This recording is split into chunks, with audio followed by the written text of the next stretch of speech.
सहारनपुर से पूर्व सांसद हाजी फजलुर रहमान जी इस वक्त हमारे साथ हैं। हाजी जी, आप तो पुराने बसपा ही रहे हैं, बहुजन समाज पार्टी में लंबा काम किया, सांसद आप बने, मायावती जो हैं अध्यक्ष, उनके साथ भी काफ़ी टच में रहे हैं। ये क्या कुछ चल रहा है इस वक्त बहुजन समाज पार्टी में? पहले आकाश आनंद के पद छीनती हैं मायावती, और उसके बाद जब आकाश आनंद सोशल मीडिया पर पोस्ट डालते हैं तो बाद में उनको पार्टी से निकाल भी दिया जाता है। अब उसके बाद आनंद को बनाया गया था, उनके जो भाई हैं नेशनल कोऑर्डिनेटर, उन्होंने भी मना कर दिया कि मैं नेशनल कोऑर्डिनेटर का पद नहीं संभाल सकता, मैं उपाध्यक्ष ही ठीक हूँ। क्या चल क्या रहा है? आपने तो बड़े पास से देखी होगी सब चीज़ें।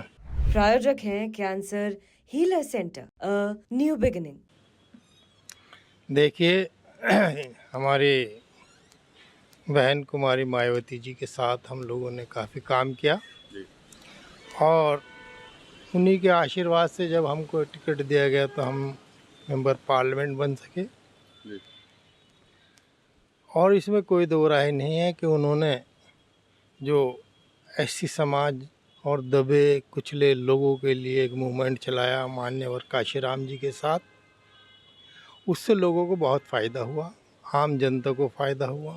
उन्होंने कई बार 4 बार सरकारें बनाई और चारों बार कामयाब सरकार चलाने में वो कामयाब रही। लेकिन कुछ दिनों से हमारी बहन मायावती जी अजीब सी ढुलमुल पॉलिसी इख्तियार किए हुए हैं। अभी वो फैसला नहीं कर पा रही है कि हम किस नज़रिए को अपनाएं और किन लोगों के साथ मिलकर आवाम को राहत पहुंचाने का काम करें। कभी वो लगती हैं कि मौजूदा सरकार के प्रेशर में है, चाहे वो दिल्ली सरकार हो चाहे यूपी सरकार, और कभी ऐसा लगता है कि नहीं, ये उनकी मुखालफत में अपोजिशन के साथ है। लेकिन अभी उनके अंदर वो पुख्तगी नहीं नज़र आ रही जो पहले हुआ करती थी। वो जो दबंग वाली एक छवि थी बहन जी की, वो अब धूमिल होकर रह गई है। जहाँ तक आनंद जी की बात है, जिनको अभी चार्ज दिया था, आनंद जी सही मायनों में पॉलिटिशियन नहीं है। वो बहन जी के भैया हैं, इसमें कोई दो राय नहीं। वो पर्दे के पीछे से काम भी करते हैं, लेकिन वो पब्लिक के बीच में जाना उनके लिए बड़ा मुश्किल काम है। सही मायने में बिजनेसमैन है और वो बिजनेस करते भी हैं। उनको जिम्मेदारी देना भी मुझे नहीं लगता कि किस तरीके से बहन जी ने इस चीज़ को उचित समझा। जहाँ तक आकाश आनंद की बात है, आकाश आनंद वाकई एक होनहार लड़का है। उसके अंदर एक जज्बा है लोगों की सेवा करने का और दबे कुचले लोगों को अपलिफ्ट करने का वो चाहते हैं।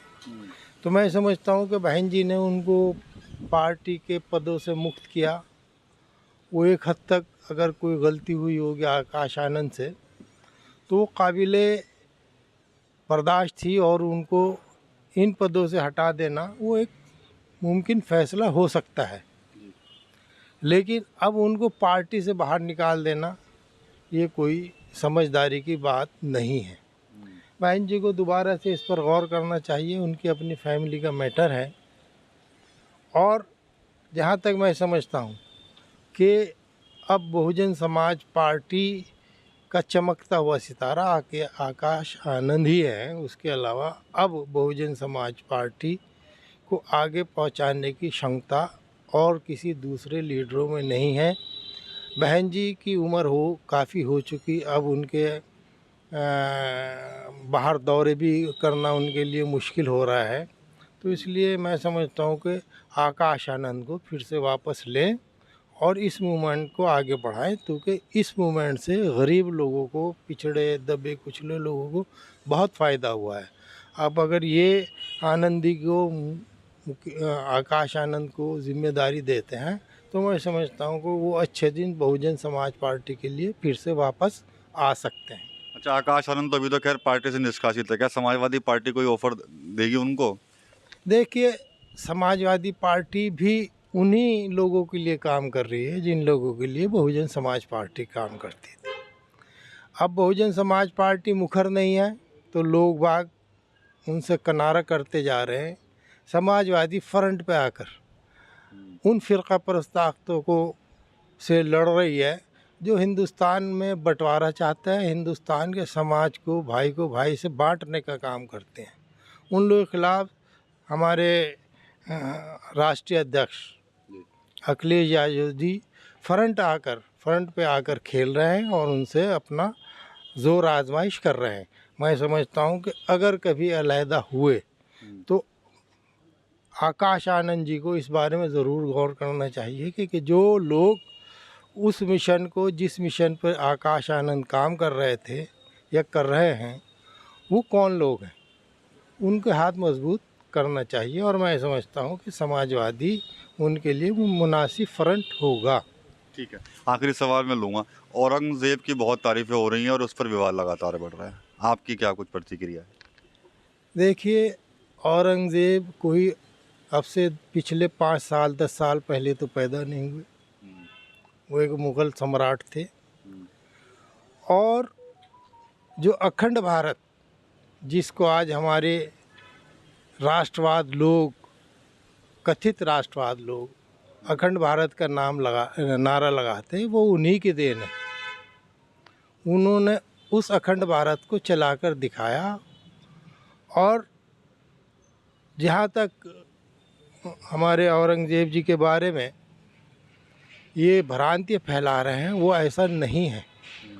आखिर एक 50 साल कैसे राज कर सकता है अगर वो राजा, बादशाह, हुक्मरान सब लोगों के साथ इंसाफ नहीं करेगा तो इतने लंबे अरसे तक वो राज नहीं कर सकता। ये एक सबसे बड़ी मिसाल है कि उन्होंने सबके साथ इंसाफ किया और अपना हुकूमत को 49 साल तक चलाते रहे। इसके अलावा बहुत मिसालें ऐसी हैं जिनको ये लोग नहीं बताते कि उन्होंने कितने मंदिर बनवाए, कितने मंदिरों को अपनी ज़मीन जायदाद दी। जो वहाँ के पंडित लोग हुआ करते थे, पुजारी लोग हुआ करते, तो उनके नाम पर दुनिया भर की ज़मीनें और वजीफ़े दिए हैं। तो उन्होंने कभी ये नहीं चाहा कि हम किसी दूसरे समाज को गला घोंट दें। उन्होंने सबको बराबर का मौका दिया। और औरंगज़ेब की फ़ौज में हिंदू लोग उतनी तादाद में थे जितनी कि मुसलमान लोग थे। इनकी लड़ाई भी हिंदू जो उस वक्त के आज की तारीख़ में कह लीजिए कमांडर हैं, सिपह सालार हैं, वो काफ़ी तादाद में हिंदू थे। उन्होंने कभी हिंदू और मुसलमान में फ़र्क नहीं किया। लेकिन आज कुछ लोग औरंगज़ेब को बदनाम करने के बाद फ़ायदा उठाना चाहते हैं।